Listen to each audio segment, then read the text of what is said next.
વલસાડના ધરમપુરમાં આખલા યુદ્ધ જામ્યું। વાવ ચોકડી પર આખલાઓ વચ્ચે યુદ્ધ થયું। મુખ્ય રસ્તા પર આખલાના યુદ્ધથી દોડધામ મચી છે। રાહદારીઓ અને વિદ્યાર્થીઓમાં દોડધામ મચી। વારંવાર રજૂઆત છતાં આખલાઓને પકડવામાં ન આવતા ભારે આક્રોશની લાગણી જોવા મળી રહી છે। વલસાડમાં રખડતા ઢોરના કારણે લોકો ત્રાહિમામ પોકારી રહ્યા છે। ત્યારે વાવ ચોકડી પાસેના આ દ્રશ્ય છે કે જ્યાં આખલા યુદ્ધ સર્જાયું છે। આજુબાજુમાં જે લોકો ઊભા છે લોકોમાં પણ ડરનો માહોલ જોવા મળ્યો। સંવાદદાતા ઉમેશ ફોનલાઈન પર જોડાયેલા છે। ઉમેશ, વલસાડના ધરમપુરમાં બે આખલાઓ વચ્ચે યુદ્ધ થયું હોય તે પ્રકારના દ્રશ્ય સર્જાયા છે।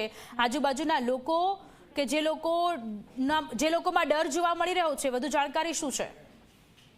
જી સોનલ, ચોક્કસથી જે રીતે વલસાડ જિલ્લાની તો વાત કરીએ તો વલસાડ જિલ્લામાં વારંવાર જે મુખ્ય માર્ગો છે તેના ઉપર આખલાઓનું યુદ્ધ જોવા મળે છે। ત્યારે ધરમપુર તાલુકાના જે વાવ ચોકડી છે તે વાવ ચોકડી આગળ આજરોજ જે આખલાઓનું યુદ્ધ જામ્યું હતું। બાળકો સ્કૂલ જઈ રહ્યા હતા તે દરમિયાન જે આખલાઓનું યુદ્ધ જામ્યું હતું, જેને લઈને જે બાળકો છે તેઓમાં પણ ભયનો માહોલ જોવા મળ્યો હતો। જે રીતે આખલાઓ રસ્તા જાહેર માર્ગો ઉપર લડાઈ રહ્યા છે તેને લઈને સ્થાનિકોમાં રોષ જોવા મળી રહ્યો છે, કારણ કે વારંવાર સ્થાનિકો દ્વારા તંત્રને લેખિત રજૂઆત કરવામાં આવી છે। તેમ છતાં જે આખલાઓ છે તેઓને પાંજરે નથી પૂરવામાં આવ્યા અને જે રખોટા ઢોરોના કારણે અનેક અકસ્માતો થવા પામ્યા છે। જી સોનલ। જી, આભાર તમામ વિગતો માટે।